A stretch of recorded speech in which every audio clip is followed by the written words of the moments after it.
સૌથી પહેલા વાત કરવી છે રાજકોટની એ પત્રિકાની કે જે પત્રિકા અત્યારે પોલિટિક્સમાં ખૂબ ચર્ચામાં છે અને ચર્ચા ત્યાં સુધી પહોંચી ગઈ છે કે હવે પોલીસના આટાફેરા પણ શરૂ થઈ ગયા છે। રાજકોટમાં ગતરોજ એક વાયરલ પત્રિકા થઈ ગઈ અને જેના મામલે રાજકારણ જબરદસ્ત ગરમાયું છે। આ સમગ્ર મામલે પોલીસે 5 કોંગ્રેસના પાટીદાર યુવકોની ધરપકડ કરી, માફ કરજો, પૂછપરછ કરી હતી અને ત્યારબાદ 15 હજારના જામીન પર યુવકોને મુક્ત કરવામાં આવ્યા। કોંગ્રેસના નેતાઓએ યુવકોને ગેરકાયદેસર રીતે ઉપાડ્યા હોવાના આક્ષેપ લગાવ્યા છે। મહત્વની વાત એ છે કે સોશિયલ મીડિયામાં જાગો લેવા પટેલ જાગો શીર્ષક હેઠળ એક પત્રિકા વાયરલ થઈ, જેમાં લેવા અને કડવા પાટીદાર સમાજના વિખવાદ પેદા થાય એ પ્રકારની વાતો સાથેની આ પત્રિકા વાયરલ થઈ ગઈ છે। આ પત્રિકાના બાદ રાજકોટની રાજનીતિમાં અત્યારે ઉકળતો ચરુ છે।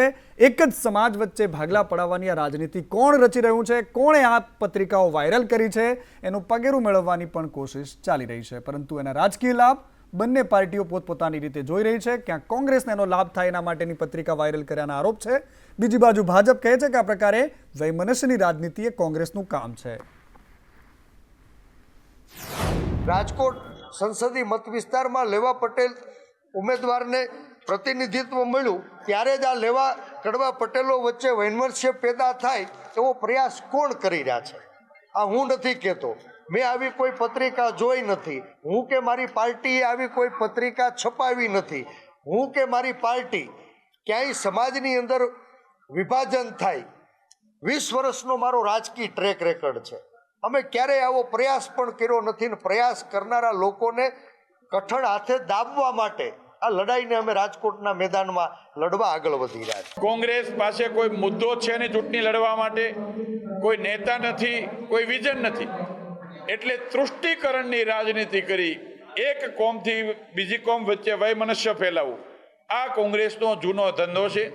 ચૂંટણી ટાઈમે જ્ઞાતિ વચ્ચે, કોમ વચ્ચે, ધર્મ વચ્ચે વૈમનસ્ય ફેલાવી એક તંગદિલી જેવો માહોલ ઊભો કરી અને સત્તામાં આવવાનું ષડયંત્ર કોંગ્રેસ વર્ષોથી કરતા આવ્યા છે। પરંતુ કોંગ્રેસ હતાશ થઈ ગઈ છે, કોંગ્રેસ બોખલાઈ ગઈ છે અને કોંગ્રેસ પાસે કોઈ કાર્યકર્તા નથી રહ્યા, એટલે આ પ્રકારના ગતકડાઓ કરવાની પ્રયત્ન કરે છે। સૌથી મોટી વાત અહીંયા એ છે કે રાજકોટ બેઠક પર અત્યારે પાટીદારો વચ્ચે આ વિખવાદ ઊભો કરવાનું ષડયંત્ર કોણ કરી રહ્યું છે, પરંતુ આ વાત પણ સમજવી જરૂરી છે કે રાજકોટ બેઠક પર લેવા પાટીદારોની સંખ્યા વધારે છે, એ મતદારો વધારે છે અને પરસોત્તમ રૂપાલા જે ભારતીય જનતા પાર્ટીના ઉમેદવાર છે તે કડવા પાટીદાર છે। પરંતુ આ બધાની વચ્ચે ભારતીય જનતા પાર્ટી આવતીકાલે એક મોટા કાર્યક્રમનું પણ આયોજન કરી રહી છે, જે પાટીદારોની એકતાની સાથે સાથે રૂપાલાના સમર્થનમાં એ શક્તિ પ્રદર્શન પણ હશે। પરંતુ બીજી બાજુ પાટીદાર આગેવાનો સામે આવ્યા છે રૂપાલાના સમર્થનમાં, તેઓ શું કહી રહ્યા છે આવો સાંભળી લઈએ। પાટીદાર સમાજના અગ્રણી નેતા જેરામભાઈ વાસજાણી અહીંયા આપણી સાથે છે। જેરામભાઈ, શું કહેશો? પુરુષોત્તમભાઈ રૂપાલાના સમર્થનમાં તમે આવ્યા છો? વ્યક્તિગત સમર્થનમાં નહીં, પણ રાષ્ટ્રના હિતમાં નરેન્દ્રભાઈ મોદીના હાથ મજબૂત કરવા માટે દરેક સમાજ ઉશ્કેરો છે, એના ભાગરૂપે અમે પણ એની અંદર ઉપયોગી થવા માટે આવ્યા છીએ। ખાસ કરીને પાટીદાર સમાજનું એક મહાસંમેલન પણ યોજાવા જઈ રહ્યું છે, કોણ કોણ નેતાઓ ઉપસ્થિત રહેવાના છે સમાજમાંથી? સમાજના એમાં કોઈ નેતા નથી, દરેક સમાજના સભ્યો આવશે અને આ મહાપર્વની અંદર બધા સહભાગી થાય એવો બધાનો ભાવ વ્યક્ત કરવા માટે એકત્રિત થવાના છે। લેવા કડવા બંને એક મંચ ઉપર જોવા મળશે? બંને એક મંચ ઉપર આવે। 2 દિવસ પહેલા સંમેલન હતું, 1 તારીખે, એમાં પણ બંને હતા, બંને સાથે જ છે, બંને સાથે જ રહેશે। આ ક્ષત્રિય સમાજના લોકો એમ કહે છે કે પાટીદારો અમને પણ ટેકો આપે, ભાજપ વિરુદ્ધ વોટિંગ કરવા માટે, શું સ્ટેન્ડ છે સમાજનું? સમાજ રાષ્ટ્ર પ્રવાહ હારે જોડાયેલો છે, કોઈની વ્યક્તિગત વાત હોય એ એના પોતાના વ્યક્તિગત વિચારો છે, બાકી સમાજ। ને કોંગ્રેસના રાષ્ટ્રીય અધ્યક્ષ મલ્લિકાર્જુન ખડગે આજે ગુજરાતમાં છે, પ્રચાર માટે આવ્યા છે, કારણ કે તમામ દિગ્ગજો હવે ગુજરાતની ધરતીને ખૂંદવાના છે, પત્રકાર પરિષદ કરી રહ્યા છે। સીધા ત્યાં જઈએ, શું કહી રહ્યા છે? સાથે આ સમાજ અને સમાજના આગેવાનો રહેશે। કેમેરામેન तुम्हारी संपत्ति वो लोग छीन लेने के लिए अलमारा में क्या है, तुम्हारे पेटी में क्या है, संदूक में क्या है, और तुम यहाँ तक नहीं, तुम्हारा मंगलसूत्र भी वो लेंगे कांग्रेस वाले, दूसरों को देंगे। छोड़ो, ये तो एक वो हमेशा एक जो स्टेट्समैन होता है प्राइम मिनिस्टर ऐसा बात तो नहीं करता, लेकिन उन्होंने किया तो जिसकी सोच जितनी है उतना वो बोलेगा। और दूसरा यहाँ तक भी बोले, अगर आपके पास भाइयों 2 भैंस है तो 1 भैंस लेके कांग्रेस वाले दूसरे को देंगे। ये बोला ही नहीं, आपको भी मालूम है। हाँ, यही बोले। देखो क्या कितना गुजरात आगे बढ़ा है।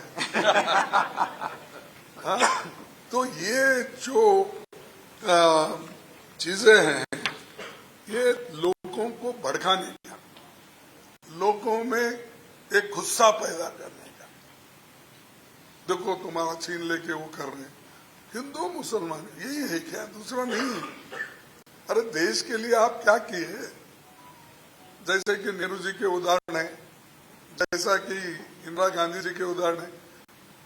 हमको बोल रहे सब पाकिस्तान को ले जाके देंगे, उनको देंगे, उनकी मदद है। अरे અને ચૂંટણી માથે છે અને નેતાઓ અહીંયા ગુજરાતમાં પ્રચાર માટે આવી રહ્યા છે, પરંતુ ગુજરાતના નેતાઓ પણ એકબીજાને ટક્કર આપી રહ્યા છે। કોઈ એકબીજાની કસર છોડવામાં તૈયાર નથી, કારણ કે મનસુખ વસાવા હોય, મધુ શ્રીવાસ્તવ હોય કે જગદીશ ઠાકોર, જ્યાં મંચ મળે છે ત્યાં જબરદસ્ત રીતે વાત રાખતા રાખતા એવા આક્રમક અંદાજમાં આવી જાય છે કે એમને ખબર નથી રહેતી કે તેઓ શું બોલી રહ્યા છે, કારણ કે સીધે સીધી ધમકીના સ્વર હોય છે અને એ ભાષા હોય છે કે જે શિષ્ટ નથી ગણવામાં આવતી। तीर मारवाना एक तीर તમને જે મારનાર વ્યક્તિને ના વાગે એટલું કાળજી રાખજો ભાઈ। ચિંતાનો વિષય છે। ઉતાવળે નિર્ણય ના લેતા, અને આ ઝાડુ બાળુમાં તો જતા જ નહીં, ઝાડુ બાળુ તો જતા જ નહીં। જે પણ તે વિરોધ કરનારા લોકોને કહો, બહુ મોટી ભૂલ કરશો, ઝાડુમાં જશો તો। પાર્ટીના કાર્યકર્તાને આ ભરૂચ જિલ્લાની અંદર કોઈ રોકટોક ના કરે, પ્રચાર માટે કોઈ રોકટોક ના કરે। આમ આદમી પાર્ટીને પણ ચેતવણી આપીશું, છેલ્લા 3 દિવસ બાકી છે। ભારતીય જનતા પાર્ટીના કાર્યકર્તાનો કોઈ બેનર ફાડશો, ભારતીય જનતા પાર્ટીનો કોઈ કાર્યકર્તા પ્રચાર માટે નીકળતો હશે અને એને રોકશો, એને નુકસાન પહોંચાડવાનો પ્રયત્ન કરશો, હેરાન કરશો, તો રિઝલ્ટ પછી ભાજપના દિવસો છે। કોઈ સંશય છે ને એને છોડવા વાળા પણ અમે નથી ભાઈ, અમે છોડવા વાળા પણ નથી। પણ ભારતીય જનતા પાર્ટી જો ભરૂચ લોકસભામાં જીતવાની છે એટલે આ ઝઘડિયા વિધાનસભામાં પણ પ્લસ થવું જોઈએ। આજે એમને ચેલેન્જ આપું છું, આજ સુધી તો મેં નથી કર્યું કશું, પણ જયારે મેદાનમાં નીકળીશ ને તો સુપડા સાફ કરતો નીકળીશ, એટલું ખાતરી આપું તમને। મરવાથી ડરતો નથી ભાઈ, ખાલી ભગવાન બજરંગબલીથી ડરું છું, બાકી તો કોઈથી નહીં। मौत तो आने से आके रहेगी, मौत से क्या घबराने का। पर आवा लोग कार्यकर्ता ने उलझपट आपे कि तमने જોઈ લઈશ। હું કાર્યકર્તાને કહું છું કે જો 7 તારીખે ચૂંટણી છે તો 7 તારીખની ચૂંટણી દરમિયાન અંદર તમારા લોકોનું કોલર બી પકડે ને તો મધુ શ્રીવાસ્તવ કરતા આવજો, ફાયરિંગ ના કરું તો મધુ શ્રીવાસ્તવ રાખેતા એ કહેવામાં જગદીશભાઈ એ લોકો પૈસા બહુ વેરે બે દાડા એવું હોય છે, પૈસા બહુ વેરે, જેટલા હાલે એટલા લઈ લેજો, આપણા જ છે। અને મત સુખરામભાઈ ને આવજો, અને પાછા ભાગવા આવે તો ઘર આગળ લેબડો ગાવો હોય તો બોધી મારજો। ચૂંટણી પર જેમ કે છે પૈસા ના લાય, ચૂંટણી પર જેમ કે છે દારૂ ના વેચાય, ચૂંટણી પંચના નિયમો એમ કે છે ભ્રષ્ટાચાર ના કરાય, ચૂંટણી પંચ જે ના કહેતું હોય એ અર્જુનભાઈ સુખરામભાઈ આ સામે વાળા કરે તો એ કાયદો તોડે છે કે નથી તોડતા? તો એ તોડે તો આપણે તોડવામાં હતો ખરો? બાવળે બાંધીને મારશો અને બીજી બાજુ ફાયરિંગ કરી દઈશ, આ પ્રકારના શબ્દો ગુજરાતમાં રાજનેતાઓ ઉચ્ચારી રહ્યા છે। બીજી બાજુ જગદીશ ઠાકોરના એક નિવેદન પર સીજે ચાવડાએ પ્રહાર કરતા કહ્યું કે ચતુર કાગડાની જગદીશભાઈ જે વાત કરે છે એ કહાની તો મેં જ એમને સંભળાવી હતી। શું કહ્યું હતું આવો સાંભળી લઈએ।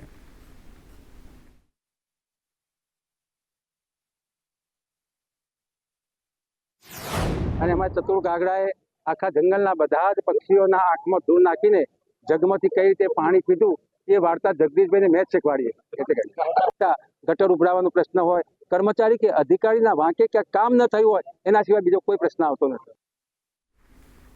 અને હાથમાં માઇક હોય, સામે પ્રજા હોય ને જ્યારે ચૂંટણીનો માહોલ હોય તો નેતાઓ શું બોલે છે એમનું ભાન રહેતું નથી ઘણીવાર. કારણ કે કોંગ્રેસના એક નેતા ઇન્દ્રનીલ રાજ્યગુરુ કોંગ્રેસ આમ આદમી પાર્ટી ઘણી બધી જગ્યાએ ફરીને આવ્યા છે, પરંતુ પાછા હવે કોંગ્રેસમાં છે. ચૂંટણીની આ સિઝન છે અને તેઓ બોલી નાખ્યું કે મહાત્મા ગાંધી માટે અપમાનજનક શબ્દોનો ઉપયોગ કર્યો એમણે. વિવાદ છેડાયો તો ઇન્દ્રનીલ રાજ્યગુરુને વાતનું ભાન થયું, પછી સ્પષ્ટતા પણ કરી દીધી. શું થયું આખા કેસમાં એ જોઈ લઈએ. આવતા દિવસોમાં મારા શબ્દો લખવા હોય તો લખી લેજો. આ દેશમાં બીજો ગાંધી પાકશે તો એ રાહુલ ગાંધી હશે. ગાંધીજીમાં તો ક્યાંક આ તો માણસ સંપૂર્ણપણે નિખાલસ માણસ અને એકદમ અણિશીખ સાચો માણસ, જેને પપ્પુ ઠેરવવાનો પ્રયત્ન કર્યો ને એના માટે અબજો કરોડો રૂપિયા વાપર્યા અને એ અડાગ લઈને લડ્યા અને આજે દેશ એને સ્વીકારે છે કે નહીં, માણસ બરાબર છે. આજે અંગ્રેજોની જેમ ભાગ પાડો ને રાજકારોની નીતિ અને લોકશાહીને ખતમ કરવાની વાત જે ભાજપ કરી રહ્યું છે નરેન્દ્ર મોદીની આગેવાનીમાં, ત્યારે એની સામે કોઈ ગાંધીજી જેવી મજબૂતાઈથી લડી રહ્યું હોય તો એ એકમાત્ર રાહુલ ગાંધીજી છે ને. એટલે મેં કહ્યું છે કે રાહુલ ગાંધીમાં આવતા દિવસોમાં દેશના લોકો ગાંધીજીને જોશે. ગાંધીજીમાં તો થોડા ઘણી પણ લુચ્ચાઈ હતી, પણ રાહુલ ગાંધીમાં નથી, આવું બોલતા હતા ઇન્દ્રનીલ રાજ્યગુરુ. ભારતીય જનતા પાર્ટીને આ મામલે હવે મોકો મળી ગયો. તાજેતરમાં જ કોંગ્રેસમાંથી ભાજપમાં જોડાયેલા નેતાએ પણ ઇન્દ્રનીલભાઈને આડે હાથ લઈ લીધા. એમણે કહી દીધું કે આ પ્રકારના નિવેદન એ એમની જૂની આદત છે, પણ 8 વાગ્યા 7 વાગ્યા પછી ઇન્દ્રભાઈને મળવું જ ન જોઈએ, કારણ કે એ તો આવું જ બોલતા હોય છે.